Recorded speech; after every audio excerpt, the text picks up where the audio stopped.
APA, Associação Amigos do Patrimônio e Arquivo Histórico. Antes de começar, sou o Thiago, faço parte da APA, trabalho junto com o EUMI na Associação dos Amigos do Patrimônio e Arquivo Histórico de Guarulhos. Antes de começar a apresentação, só queria fazer um desagravo, Essa semana foi divulgada uma notícia bem triste da cidade, o ato de racismo cometido pelo Colégio Jardim Cumbica, e bem próximo da semana que celebrava o Dia da Consciência Negra, você ter um exemplo atroz, covarde, cometido por uma escola que eu faço questão de registrar o nome, Jardim Nova Cumbica. Quem quiser depois mais notícias aí é só procurar, mas isso não pode ser deixado em branco, Isso tem que ser passado e acho que tem que ser pensado na cidade, medidas aí que possam ser tomadas em relação a essa escola. Logo depois da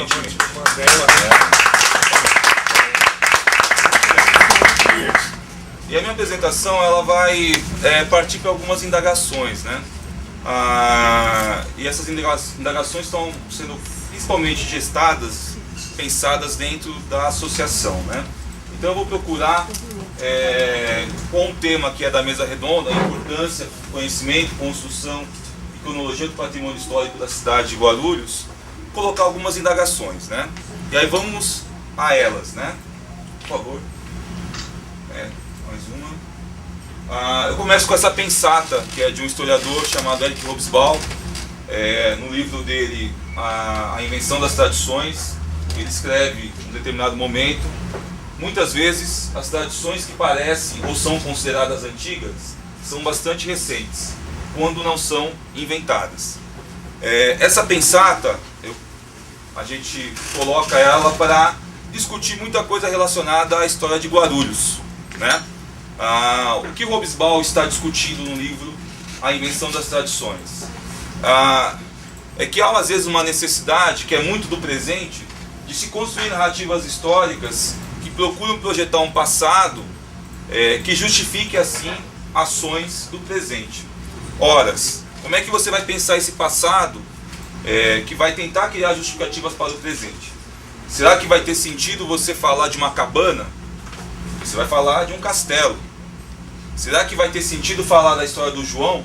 Não, eu vou criar reis, Então ele fala que é muito comum das sociedades, quando não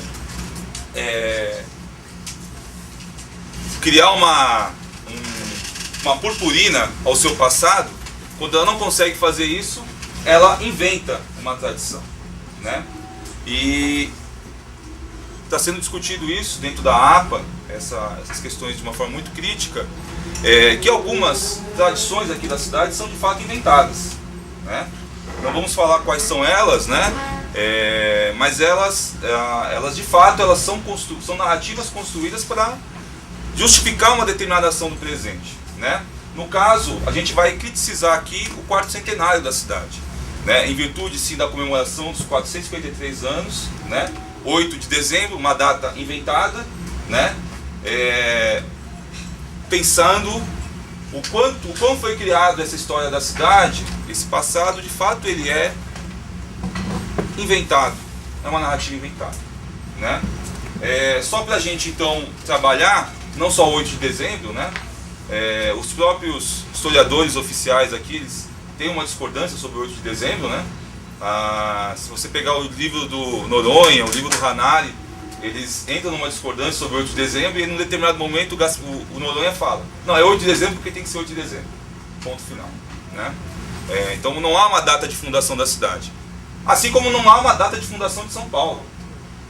Procurar uma data de fundação é próprio de necessidades do presente. Se você for realmente buscar a certeza de uma data de fundação, você não a encontra em documento nenhum. 25 de janeiro em São Paulo não existe. Ele é inventado. Então isso é muito interessante você pensar. Mas é uma questão importante, Não é só porque ela é inventada, ela não deixa de ser histórica. Ela pode ser inventada, ela é inventada, mas ela é histórica por si também. Lembro uma vez um professor falando, né, sobre o quadro famoso do Pedro Américo, o quadro da independência do Brasil, né? Independência ou morte. Aquela imagem é uma criação. Aquela imagem é uma criação. Você não pode entrar lá no Museu Paulista, Museu do Ipiranga, e falar que aquele quadro é verdadeiro, porque ele é uma criação e o autor dele admite que é uma criação.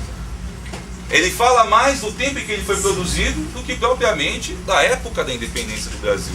Então, não é só porque você inventa datas de fundação, você não vai discuti-las, né? E o Robesbal chama atenção para a gente quanto a isso, né? Então, como é que se pretendeu explicar a história da cidade a partir desses narradores, cronistas, historiadores, né? João Ranalli, Gasparino José Romão e Adolfo Noronha. Qual que é o esquema explicativo? Guarulhos foi um aldeamento jesuítico, um dos 12 que pertenciam à Vila de São Paulo, aldeamento jesuítico. Ele passa então por 3 ciclos, chamado ciclo do ouro, que na visão desses historiadores dura 200 anos, ciclo do ouro, guardem bem essa palavra, ciclo do tijolo, ciclo da industrialização, né? Então é essa explicação que vai ser condensada nas principais obras, João Ranalli, Gasparino José Romão e Adolfo Noronha.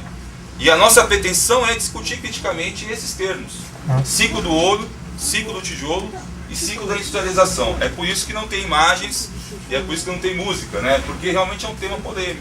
E que pena que o Elton não está aqui para discutir esse tema, porque era uma questão para ser discutida com ele também. Por favor.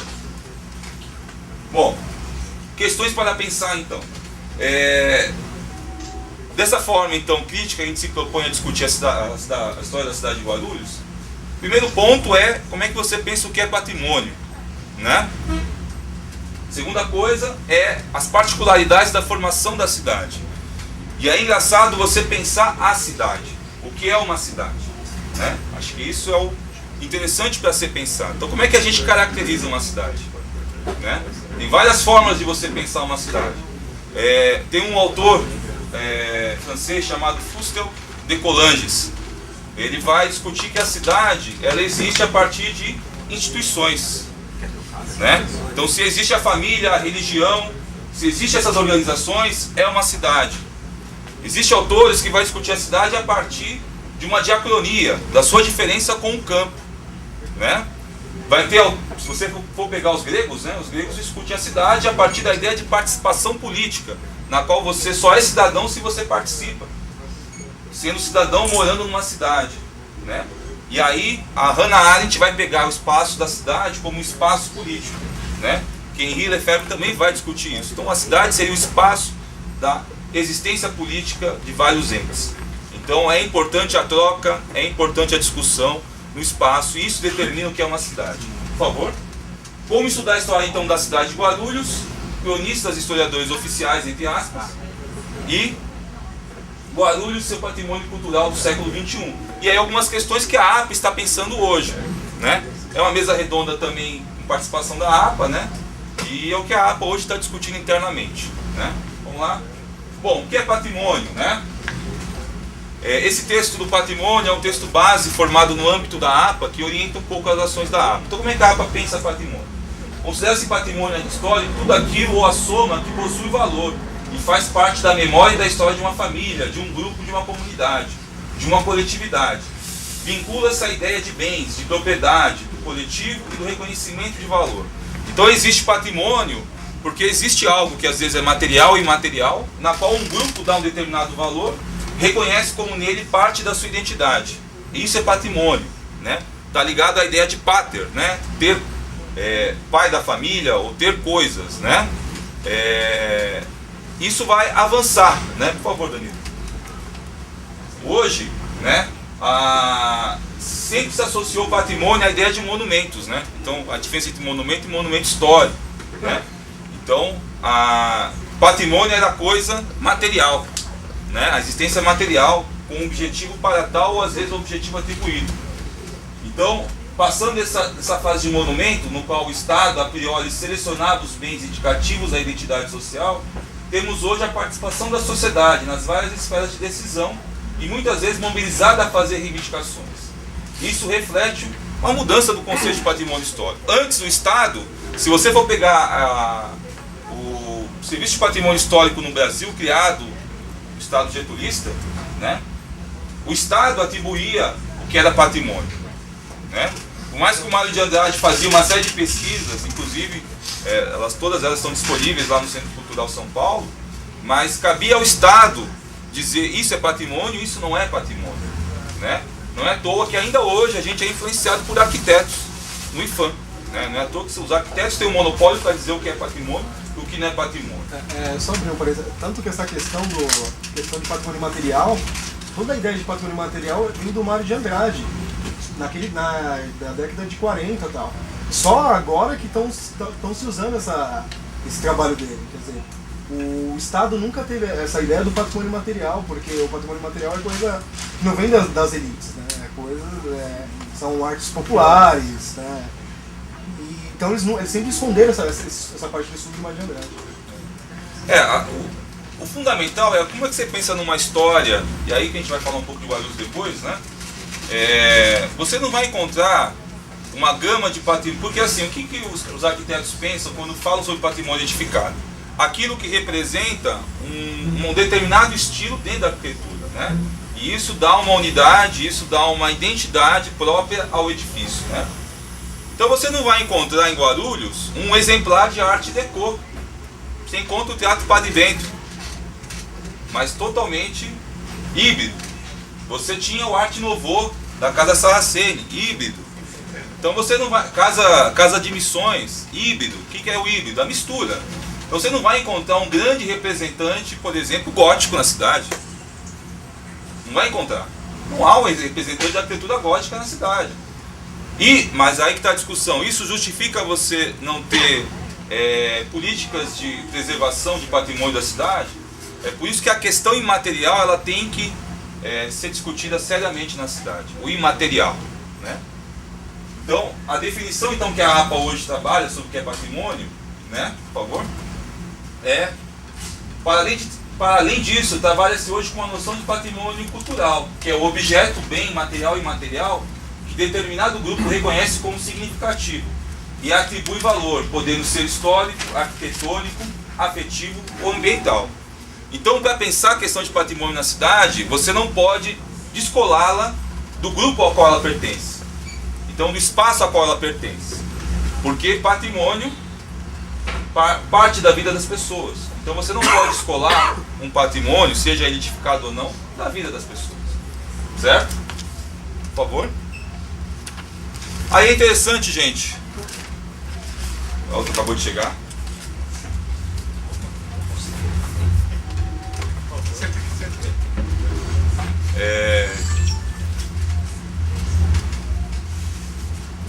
Tudo bem? Beleza? Desculpa atraso. Então assim, partindo dessa ideia de patrimônio, né, então um conjunto de valor de bens imaterial e imaterial na qual um grupo reconhece determinado valor, né? Então, para você discutir patrimônio, você não pode descolar esse bem da vida das pessoas, né? É essencial, inclusive, para a sua preservação, né? Você não consegue preservar uma receita se ela não tiver utilidade. Você não consegue preservar uma dança se ela tiver uma utilização social. Você não consegue preservar uma casa, ela não pode ser um monumento em si, né? É uma herança, né, Tiago? Ela não pode ser imóvel. É essa discussão hoje mais atual sobre a ideia de patrimônio, né? Então você não pode descolar o patrimônio. Em suma, você não pode acreditar que você, isolando, seja um edifício, seja uma determinada tradição, você vai preservá-lo. Na verdade, ela precisa cumprir a sua função social. Cumprir a função social dela é ela existindo para aquele grupo. Então o edifício ele tem que existir, inclusive ser ocupado pelas pessoas. Então não vai perpetuar, né? Senão você vai criar um objeto de culto, né? E o objeto de culto, ele é muito complicado para ser preservado, né? Ele é muito complicado para ser preservado. Bom, como é que a cidade de Guarulhos é vista por alguns historiadores, né? E aí eu vou pegar um estudo bem interessante, que é o do Negros da Terra, de João Manuel Monteiro, né? Lembrando, gente, é bem mais necessário você ir nas fontes, né? Me perdoe se eu estou usando o autor, né? mas não tive condições de ir na fonte, né? Mas João Manuel Monteiro, ele pega na Câmara de São Paulo uma ata, uma visita de um clérigo à aldeia de Guarulhos, onde supostamente estaria acontecendo o ciclo do ouro. Em 1660, os camaristas encarregados de inspecionar o aldeamento tiveram uma surpresa ao encontrar apenas o capitão branco Estevão Ribeiro e o índio principal Diogo Martins em Guarulhos. Então, 2 pessoas no aldeamento em 1660. Né? Isso João Manuel Monteiro, Negros da Terra. Esse cara, desculpa o parente, esse cara merece crédito, você pode estar ali à vontade, porque ele é da Unicamp e morreu faz acho que 1 ano num acidente de carro. É um estudioso. Inclusive, a gente chegar no tem uma palestra dele aqui, né? Na época, né? Foi quando? 2000 e... 2005, 2006. É um dos principais historiadores colonialistas da cidade. Então ele fala de duas pessoas no aldeamento de Guarulhos, né? Essa tipo. Mais uma, por favor. Formação da cidade. Isso é uma coisa importante, ó. Roberto Pompeu de Toledo, quando ele fala sobre São Paulo, tá? No livro São Paulo, Capital da Solidão. Ele fala assim: São Paulo de Piratininga esvaziava-se. Este o quadro apenas 2 anos depois da fundação do colégio. Lembrando, gente, ó, o Santo André era a cidade mais antiga de São Paulo, né? Santo André. A boa parte da documentação de São Paulo estava em Santo André, né? Mas olha esse relato do José de Anchieta, né? Não pode, relatava José de Anchieta. São Paulo de Piratininga esvaziava-se. Este o quadro apenas 2 anos depois da fundação do colégio. Em 1557 perdurava a mesma tendência. A maior parte dos antigos catecúmenos, relatava Anchieta, fez outra morada, não longe daqui. Por essa época mesmo, em território hoje do estado de São Paulo, mas em local que a pesquisa histórica não tem sido capaz de determinar, surgiu uma certa maniçoba, fundada pelo mesmo padre Nóbrega, com os mesmos propósitos em que fundou São Paulo. São Paulo podia se chamar Maniçoba, se tivesse vingado essa vila. Qual que é, gente, o objetivo de mostrar esses pesquisadores, né? O quanto é difícil fazer afirmativas quando se fala de história colonial. Essa é a dificuldade de fazer qualquer tipo de afirmativa quando se fala sobre história colonial. É muito difícil. Então você pega São Paulo, 2 anos depois as pessoas estão indo embora. Você pega uma certa Maniçoba, que era uma vila fundada com os mesmos propósitos de São Paulo, que você não tem relatos. Então é uma dificuldade muito grande, e é um desafio inclusive para a cidade de Guarulhos, estudar a sua história colonial. Por favor. Maniçoba é uma comida do Pará, lá do norte. Folha de mandioca. Deixa eu fazer uma... Hoje, né? Hoje, né? Mas é um nome indígena que devia ser desde aquele Algum tempo. lugar que tinha bastante mandioca. Deixa eu fazer uma parte quanto à fundação de São Paulo. Alguém acompanhou aqui o restauro da Capela de São Miguel Arcanjo, em São Miguel Paulista? Eu acompanhei. Foi feito pela mesma equipe que fez o do centro. A catedral. E o que foi encontrado na prospecção lá da capela? Além dos enterramentos, foi encontrado uma das pinturas mais antigas que se tem relatos sobre a história de São Paulo. Vestígios que lá começou São Paulo, não no Pátio Colégio. Olha. E para mudar a história, alguém deixou? Não deixou, né? Mas a gente Compensa. está estudando, fica frio. Que um dia a gente chega lá. Bom, aí o Caio Prado Júnior, né? Fabuloso pensador aí, na Evolução Política do Brasil. É um livro que eu não li, tá, gente? Então, assim, também sou bem honesto de falar. Eu peguei a citação de uma dissertação que eu li, ele faz essa afirmação. Entendeu? Que São Paulo não oferece à primeira vista atrativos capazes de explicar a localização aí de um grande centro de mais de 2 milhões de habitantes. Então, basicamente, final do século XIX, né? Que representa a segunda cidade do Brasil e a terceira da América do Sul. Todas as pequenas cidades e vilas que a rodeiam não passam de povoados miseráveis e decadentes. São Miguel, Guarulhos, Barueri, Cotia, Iriboi e Itapecerica. Né? Principalmente para o Caio, né? Que é a questão do marxismo, da história econômica, toda aquela influência, né? E tem mais uma citação, que aí essa é documental. São os anuários estatísticos de São Paulo, né? 1902, 1904, 1905, né? Então falando sobre Guarulhos, tá? Guarulhos era vista como incivilizada, fora da lei, formada por caipiras, caboclos, índios e negros. E aí o que está escrito no anuário: diminuto cultivo intelectual e mediana educação, afastados como estão do centro das populações cultas. Menor noção de moralidade, por serem povoações distantes dos centros moralizados. Menor grau de civilidade e moralidade, vivendo em lugares afastados do centro. Isso é o anuário da cidade já emancipada. Essa é a imagem que a capital tem sobre a cidade recém-emancipada. Então, que cidade é essa que estamos hoje? E que cidade é essa que a gente pode afirmar que tem 453 anos? Que cidade que é essa? Por favor. E aí nós temos os nossos grandes historiadores oficiais falando sobre isso, né? Então, primeiro vai ser o Romão, né? Não, Noronha falando, ó. A história, Guarulhos cidade símbolo, a história quadricular de Guarulhos se presta a exemplificar de modo fidelíssimo o que foram os aldeamentos jesuíticos, Fidelíssimo. instalados ao redor de São Paulo de Piratininga, como se formaram os povoados, o tempo da capitania de São Vicente, qual a vida das paróquias, distritos, aos tempos da capitania de São Paulo, como funcionavam as vilas no tempo do Império. Lembrando lá a citação antes do anuário, né? Terra de incivilizados, imorais, burros, né? E aí tem mais uma do Noronha, que é aquela que o Adilson adora. Inclusive ele vai colocar essa na lápide dele. Daqui a 10 anos, mais uma aí. Mais uma, por favor. Ó. Vamos ver a Adilson. A vida de Guarulhos, né, sempre esteve presa visceralmente à da capital. Visceralmente é algo, né, forte, né?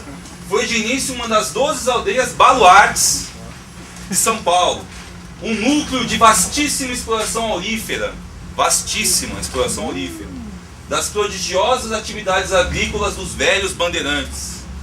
Uma das primeiras paróquias e um dos mais antigos distritos paulistas. Essa é a visão do Noronha em Guarulhos cidade símbolo. Ele abre o livro dele com essa frase. Então há algo chocante quando você pensa a história de Guarulhos a partir dessa visão oficial. Isso que eu acabei não colocando algumas citações do Ranalho. Mais uma. Então, o Carlos José, eu mudei um pouco, mas o Carlos José ele traz uma discussão bem interessante, né? O que traz o Noronha e o Ranalho? Qual que é o meu tempo? Tem 10 minutos ainda? 5. Esse Bruno é dose. Você falar 10 para historiador. Eu queria falar, é importante falar como é que essas visões foram produzidas. É a mesma ideia do quadro do Pedro Américo, né? Então você não pode condenar, não pode falar assim, menos história ou mais história. Elas falam de um solo histórico onde essas ideias são produzidas. E elas falam mais de como elas foram produzidas do que propriamente do passado a qual elas fazem referência. E é importante falar porque o Noronha, porque o Ranalho, eles vão construir essa narrativa tentando localizar Guarulhos num passado que seja heróico, que seja próximo à capital. Então, se você for pegar São Paulo, o que São Paulo faz na década de 40, no final do século XIX, né? O que São Paulo faz? Ele aproxima o mito dos bandeirantes a próprio surgimento da identidade paulista. Aqui, no anterior, ele fala sobre os bandeirantes. O que também é feito também a partir do Museu Paulista, o surgimento do aldeamento jesuítico. Mas então o que o Noronha está fazendo é aproximar a história de Guarulhos com a história de São Paulo, buscando então um passado que seja, de certa forma, glorioso, laudatório. E daí você se situar ou citar sempre os grandes personagens, Siqueira Bueno. Você criar os grandes personagens da cidade, os heróis da cidade, associando a imagem que São Paulo também produz em 1954. Carlos José coloca uma citação interessante no livro Identidades Urbanas, Era da Globalização, quando ele questiona o núcleo central da cidade como irradiador dessa identidade, porque essa tentativa do Noronha e do Ranalho, irradiar uma identidade para a periferia. O que o Carlos José nos mostra? Que Guarulhos, se você fala de Guarulhos, você não pode esquecer Bom Sucesso, não pode esquecer Cabo Sul, como núcleos mais antigos do que o centro histórico da cidade. Não pode esquecer. Então é isso que ele fala, ó. O estudo da formação territorial de Guarulhos permite assim também discutirmos como a constituição de um planejamento e identidade política administrativa única foram dimensões que atuavam ou não na produção e reprodução do espaço municipal. Penha e Juqueri eram núcleos populacionais mais povoados que Guarulhos. Isso é uma outra problemática que a gente precisa pensar, né? Quando Guarulhos é emancipada, Penha e Juqueri também são emancipadas, fazem parte do território de Guarulhos, Conceição de Guarulhos. Isso é problemático para pensar a cidade. Juqueri era muito mais ocupado e Penha também. E aí eu agora com essa imagem, né, de São Miguel, né? Bom, é que ele reclama quando nas atas a gente vê mesmo uma reclamação enorme quando Juqueri se separa de Guarulhos. Parou a Câmara Municipal. E Juqueri, quem não sabe, é Mariporã. 7 vereadores só. Metade morava em Mariporã. Juqueri é Mariporã. O desmembramento desses dois territórios demonstra o quanto a unidade política administrativa na Constituição da Vila de Guarulhos foi baseada na imposição de uma identidade sobre polos populacionais tão antigos como o núcleo central. Tão antigo ou mais antigos, né? Cabo Sul, Bom Sucesso, Pimentas e Cumbica, né? Então, resumindo essa ideia da formação da cidade, o que nós temos então que pensar quando estudar sobre isso, por favor? Então, ó, respondendo a uma imagem negativa de Guarulhos na relação com o centro dinâmico da metrópole de São Paulo, Noronha, né, eles vão criar uma narrativa que aproxima a história da capital e de Guarulhos, procurando no passado raízes que indicassem o desenvolvimento da nossa cidade. Então, você vai procurar o ciclo do ouro, você vai procurar o aldeamento jesuítico, você vai procurar o mito do Bandeirantes. Para além do ciclo do ouro, a ideia é você encontrar o velho Bandeirantes em Guarulhos. Por quê? Porque o velho Bandeirantes tem a ver com a identidade paulistana. É só você pegar, inclusive, a toponímia, né? Raposo Tavares, Rodovia dos Bandeirantes. O Gog, ele falava uma coisa muito engraçada. Ele falava que daqui a alguns anos a Rodovia dos Bandeirantes vai se chamar Rodovia da Polícia Militar, né? Porque ele faz a mensagem, a ideia dos bandeirantes, né, serem... Né? Não quero polemizar sobre isso, mas eu gosto muito do Gog, né? Para além do aldeamento original ou centro histórico de Guarulhos... Hã? Entendeu, né? O que temos é uma cidade ainda em plena integração, que derivou uma variável gama de núcleos identitários espalhados pelo território. Essa é a ideia fundamental do Carlos José, tá? E que a APA, ela abraçou essa ideia como prática ao pensar patrimônio da cidade, né? Então há núcleos identitários com uma dinâmica própria que precisam ser investigados e que não vão produzir exemplares da arquitetura moderna, nem monumentais, né? Bom, essa citação pode pular. Vou finalizar. Danilo, ó, eu queria só mostrar esse gráfico aqui, pô, a apresentação. A única coisa gráfica que eu preparei, que na verdade quem preparou foi o Carlos José, eu peguei dele, não funciona. É brincadeira, mas esse é um dado da população de Guarulhos, ó. O que? Tá funcionando aí, meu? Não, ele faz tudo bonitinho, um assim até. Você também pegou a doença do Danilo agora, hein? Dá pra entender mesmo. Por que esse gráfico é importante, gente, ó? Porque quando você reivindica um passado quatrocentão para a cidade, quase secular, você acredita que há famílias quatrocentonas na cidade. E aí você começa a pegar os dados populacionais da cidade, né? Inclusive o Elton trabalhou alguns dados sobre escravidão, se puder falar depois, Elton, interessantíssimos, né? O número de escravos na cidade. 1864, 2000, 3000, dá para observar, por favor, dá para observar que a partir daqui, ó, a cidade começa a aumentar o seu número de habitantes. Então, há menos de 73 anos, a cidade de Guarulhos tem 13.419 habitantes, né? Então, como é que você pode falar numa história quase secular? Que cidade é essa que a gente está falando? E é essa interrogação que a APA está colocando, né?